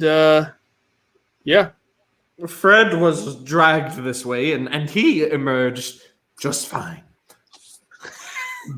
Also, there is no actual door. There is no there, door, right? so oh no, there is. There's like a trap door that leads out. It kind of off to the west of that room. Right. right. Yeah. We're talking about the one on the east, The where one that- they took it off and used it as a boat. Oh yeah, there is no door, so you can go. You can look into that door if you want. There is there's multiple debris in that room. Sorry. Look through and see if there's anything useful in here. Useful, valuable.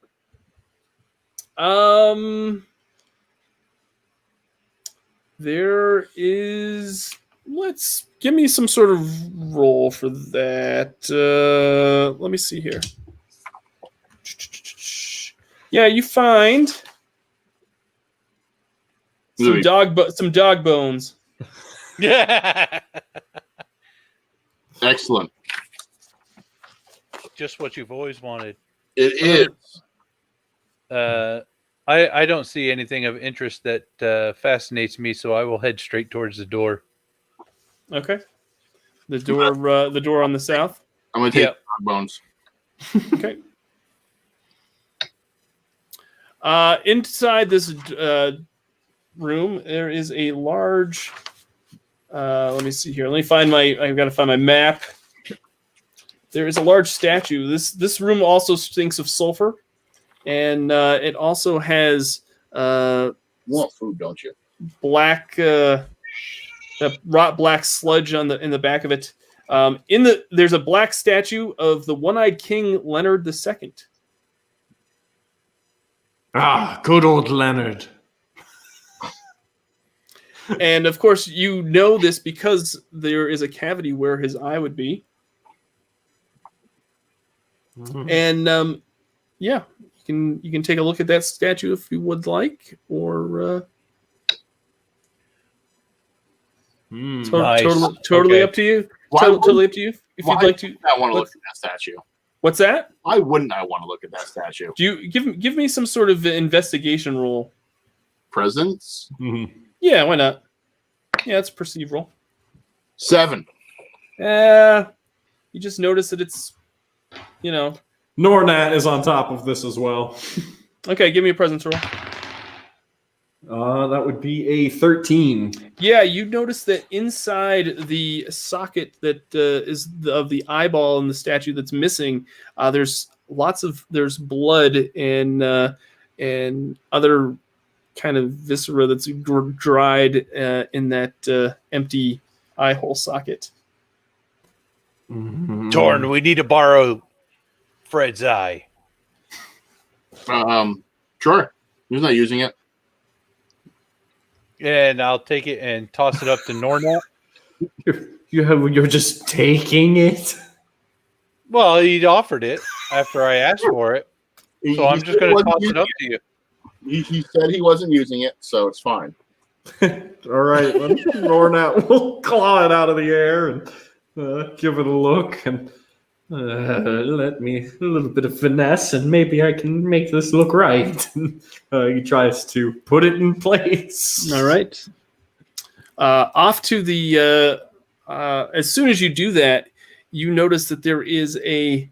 Where the There- Yeah, right there. Right to the east, there is this large stone door that clicks and moves slightly as with like a loud crack as you place the eyeball into the statue's socket. Fred Once again, Fred, well done. is an invaluable member of this team. his sacrifices will be long remembered. Well, someone must make their way forward. And I'm voting anyone that's not me. I'm on it. I'm on it. All right, Svid, you go first. Yeah, I'll shuffle over and again, kind of just put my eye up to the crack and see if I can see anything. You just see that the room is fairly well lit. You can kind of see some flames a little bit, but you can't really see. The crack isn't very wide enough. You'd probably have to use some force to kind of open it up a little bit more. Well, this place is mostly empty anyways, so what's the harm? And I'll try to push it open. Okay. Yeah. Give me a strength test. Give me a strength test or toughness test or strength. Yeah, strength. Sorry. Strength. I got 13. Yes. 13. Yeah. You grab a hold of the door and give it all your might, and you push the door to the side. And inside, you see this room with torches burning bright on it, and it's very tight and confined. It's definitely there's a man sitting on a bench.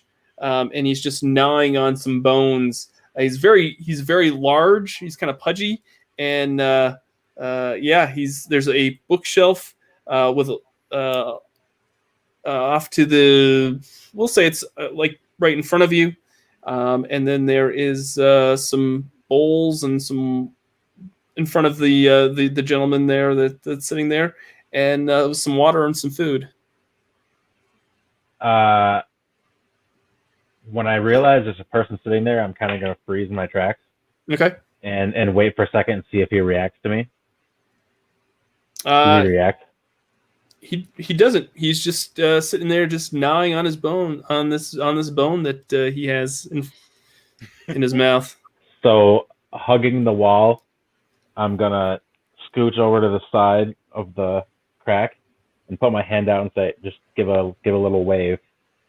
Say, come in, but quietly. I can do that. And I'll follow closely behind. All right. Yeah, the man's just sitting there, just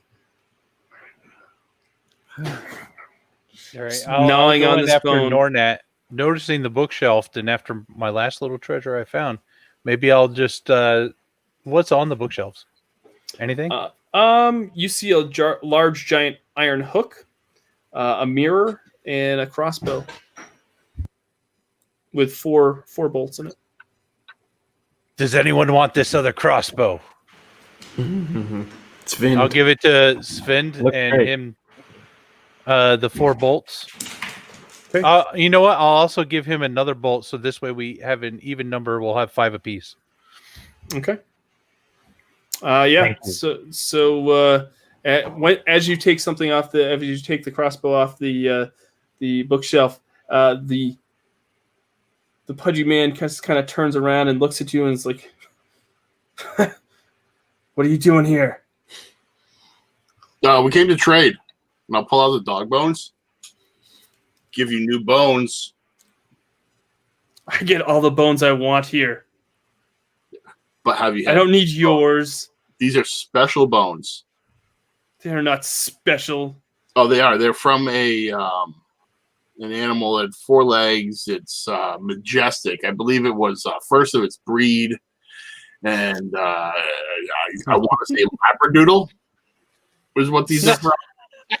My father has much higher breeds than a Labradoodle. It's not paper. It's purebred. Listen, Torm.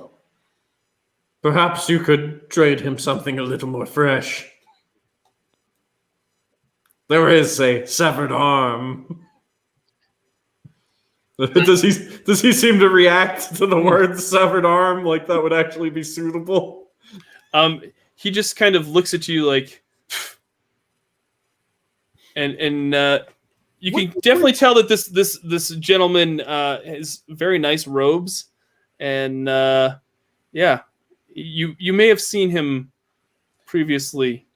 He's a chubby man, clean robes, in a tight room that was hidden by a statue. Yes, Is this our man? And we may have seen him previously. you may have seen him in the courts in the king's court before. Oh my. Dun dun dun. Glad I didn't make a cannibal out of you. If it's not too late. And he's just gnawing on his. How'd you get past the guards? One of them. Well, at least he's not a problem anymore. But what do you mean, guards, plural? And he just stops. He goes,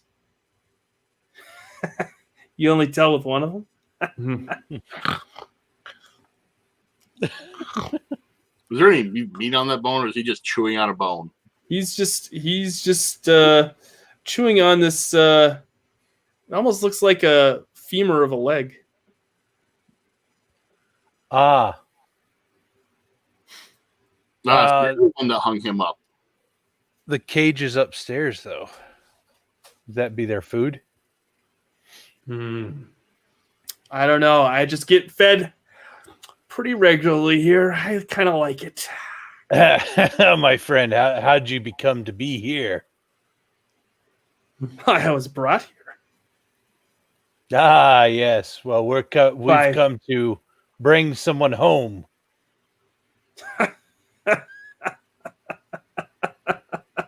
Aren't you funny? Why would I want to go home? I like it here. Because the king wishes it so. So I don't care what Dad thinks. This is pretty cushy right here. I get all the food that I want to eat. I don't have to deal with all that royalty crap.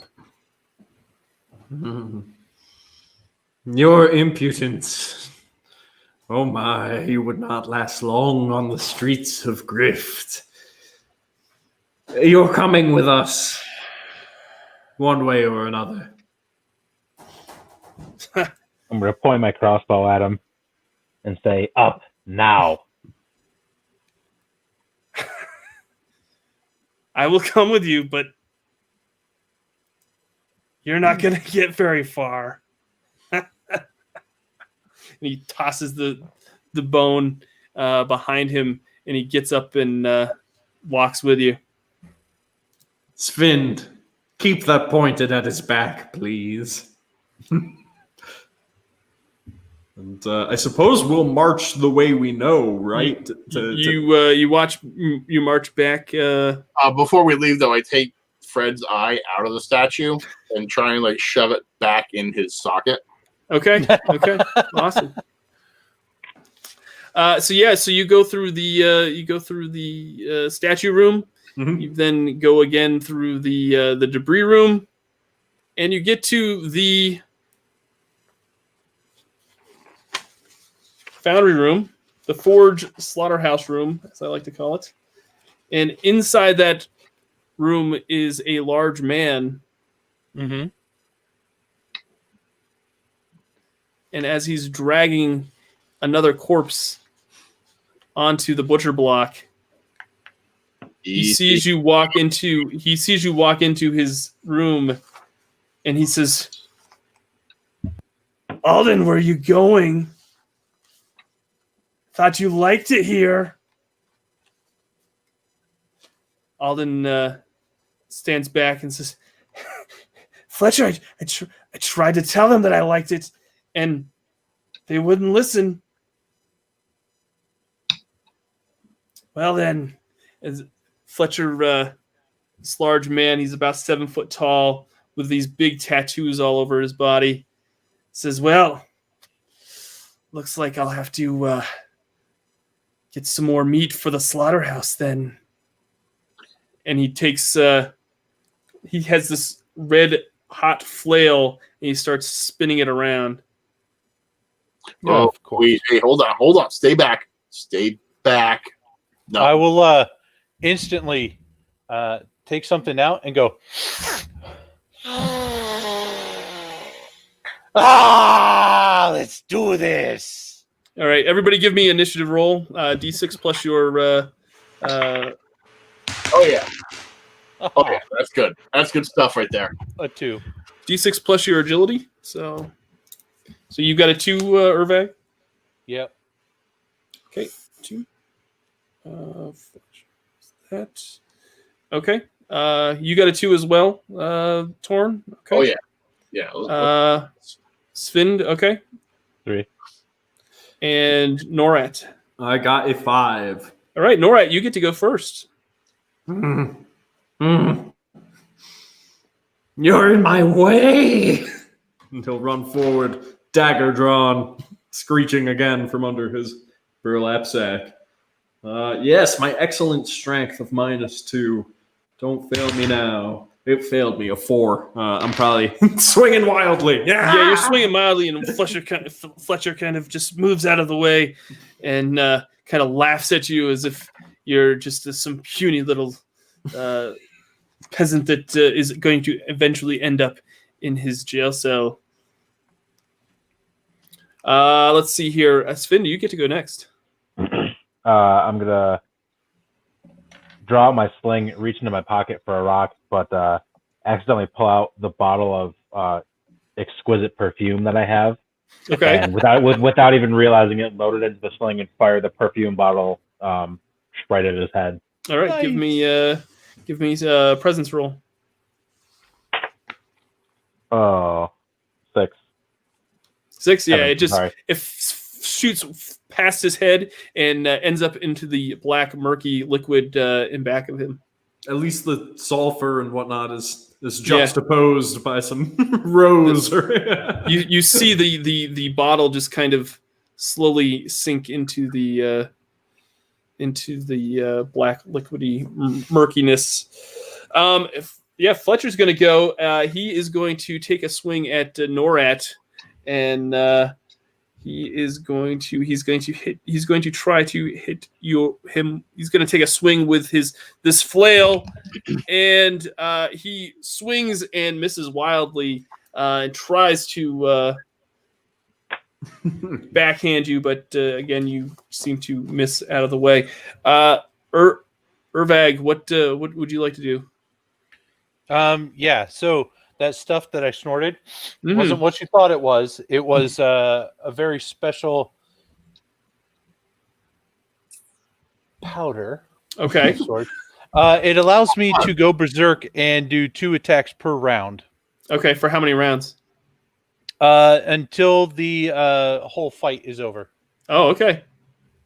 Nice. So I will be using my short sword. Okay. And first swing.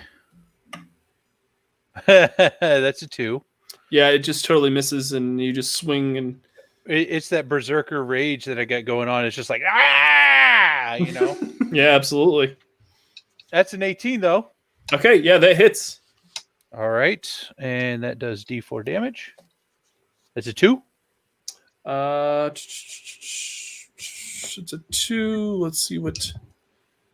So I'm going to take 1 point of damage. Ooh. Excellent. Accepted. All right. That would mean that Torn, you are up. All right, I am going to try and stab him with the sword of my ancestors. Okay. That is 17, so 19. Yeah, that hits. For 5 points of damage. All right, let me see what. So yeah, he's going to take 4 points of damage. That's another. So yeah, he's taking another big gash to maybe like his shoulder. Kind of flails slices one of the tattoos off of his biceps there. See, told you I can do it. Do you love me yet? You have broken the consistent disappointment. Yes, exactly. You just scream at the sword, "Love me!" Let's see here. Norat, you're up next. So, having very luckily dodged back and forth, Nornat takes the dagger once again, looking it up and down, and looks at this beast of a man and goes, this will be one of my greatest jobs yet. And running forth, I lunge at him with a 15. Yeah, that'll hit. Nice. And then on me D4 for all of 3 points of damage. So he's going to take 2 points of damage. That's 7. Excellent. Sven, you're up next.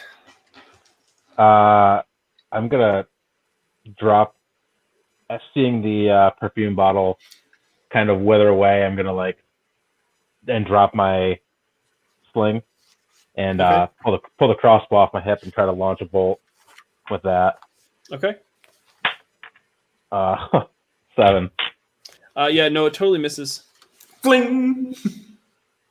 It's at this point that you notice that some movement in the black, murky, oily sludge starts to rear up, and this large worm-like creature roars up from out of the liquid, and it has like this big round teeth with these sharp razor fangs that just kind of mesh all together.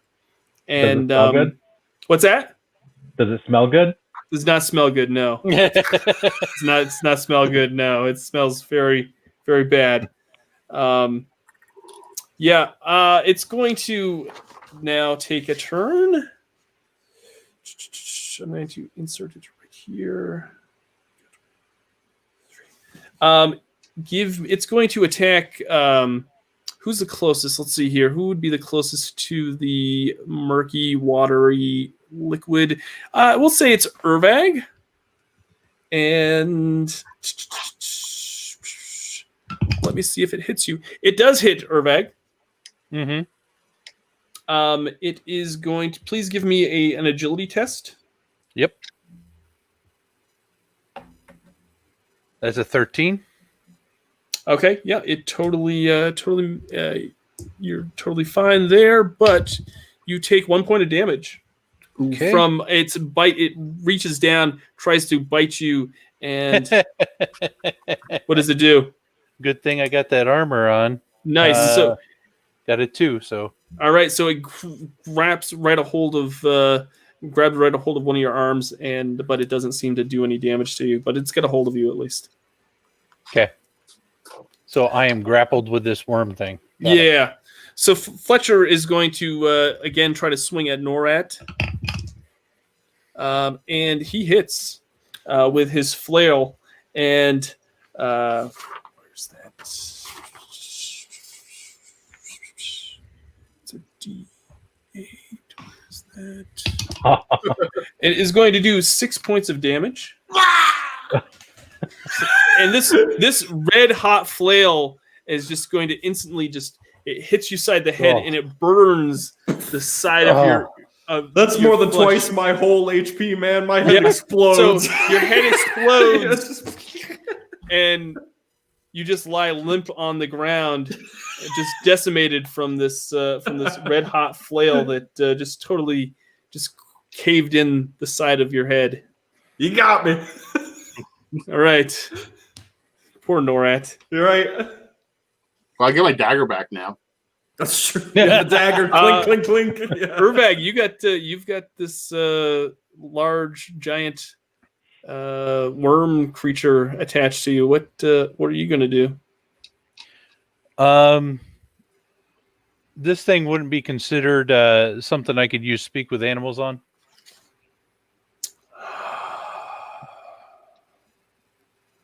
Yeah, I'll allow it. Why not? Speech? Why Okay. not? It's only a free league, official. I'll just start making up rules as I go. They seem pretty roll with it, Yeah. I only get 2 minutes of it because that's what I rolled, unfortunately. Okay. So probably get 2 questions in maybe. Okay. But yeah, I will activate speak with animals, and I will say we can offer you a bigger meal than this, and much tastier too. And it kind of it looks at you puzzled, kind of. If it had eyes, I don't think it even has eyes. It just kind of stops for a second, and it unlatches from you, and just kind of takes a second to process this. Okay. All right. So I don't know if it has eyes, but I will keep my sword in hand, but I will put up my hand and my sword and begin to back away. And then I will back up next to the big guy and where he's on my right, and I will tell the worm to my right is a bigger meal. It understands that, but it does not comply with your wishes. Okay. But it doesn't do anything else at the moment? No, I'll say it doesn't. You've just okay. totally... I'm pretty sure that would be my turn over after doing all that. So yeah, that's fine. Torn, what would you like to do? Well, I'm gonna take my dagger back. Okay, you're gonna go over and take your okay. Yeah, and then stab the guy with the dagger. All right, give me a roll for it. It's cocked. That's a 19. Okay, yeah, that hits. All right. Let's roll some damage. 1. That just kind of plinks. Oh wait, no, is that your? That's your ultimate lethal. That's your finishing move, right? Yep. So you stab him, and of course, the life just drains from his body. He goes pale and limp and falls to the ground. And as he falls to the ground, you can see this giant worm descend back into the black sludge from which it came. And it just slowly sinks down. And Fletcher, this large hulk of a man, just lies lifeless on the floor. Search him first. Okay. And push his body into the black water. Yeah, and I'm gonna point the dagger at the air and be like, "You're going back now." Okay. Yeah, I'll let you guys do that. Tell me what you. I mean, he only has pants on. It looks like. So what do you find in his pockets?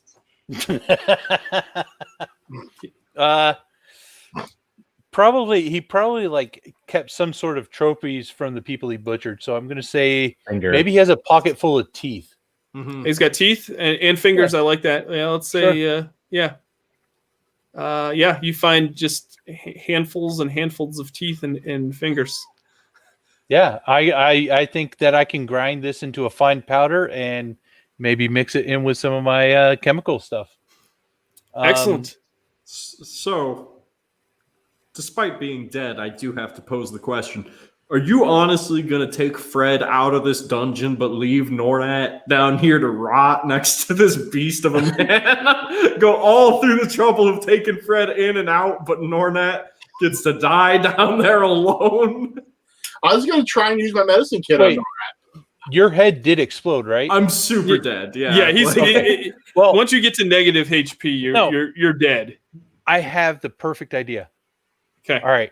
So we take Nornat's body back upstairs to the dining room.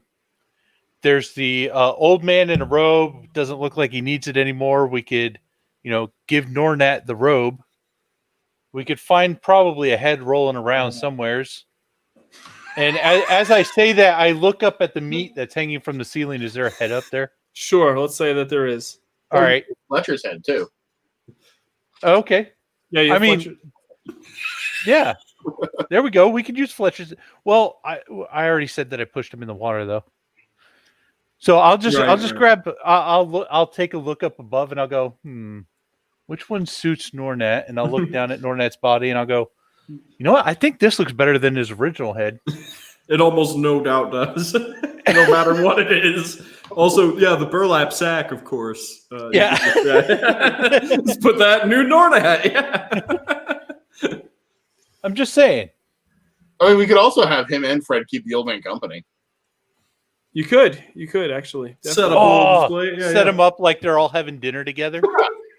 I love it. Okay, so you're gonna set them up on the. All right, morbid. Do you all sit down with him, or is he just? Yeah, we're gonna have dinner. I think before we should sit down with him, and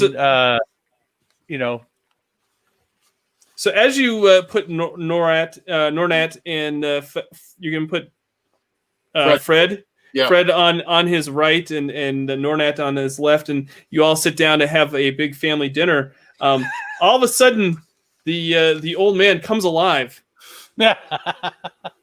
and he's like, "Oh, remember that time when we faced the."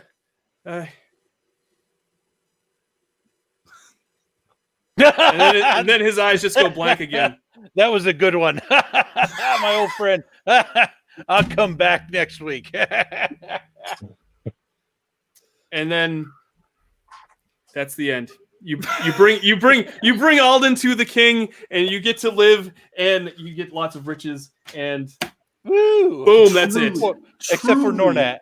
Nornat gets Except to for eat Nornat. forever. Who somehow truly managed to be the only slightly sane person down there. Like that's how you guys wrap it up, as the whole family dinner. The whole family dinner at the end. Yeah, I love it. All right. That's that's how. Well, it's almost like a 50s sitcom. You know, All you just had your loops back around. Now at the end, you all sit down and have dinner. Yeah, Nice. Yeah. It's very ridiculous. Very ridiculous. Thank you so much, everybody, for tuning in. I'm going to tell you that if please hit the like button down below and help all these actual plays get noticed.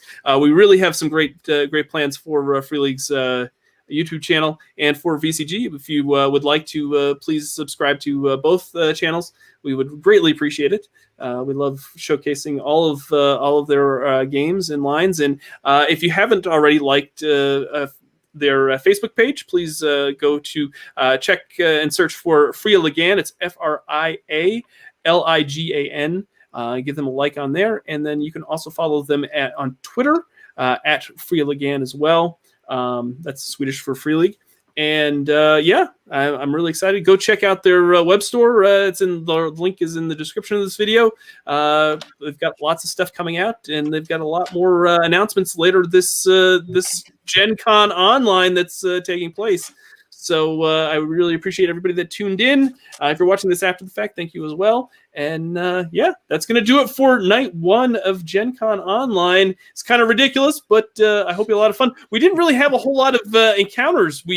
There are some random encounters that I could have rolled on this adventure, but I tried to keep everybody. I didn't want everybody to die right away, so I kind of kept them. And then Wonderful. Yeah. Well, thank you, Doug. Thank you guys so much you. for being a part of it.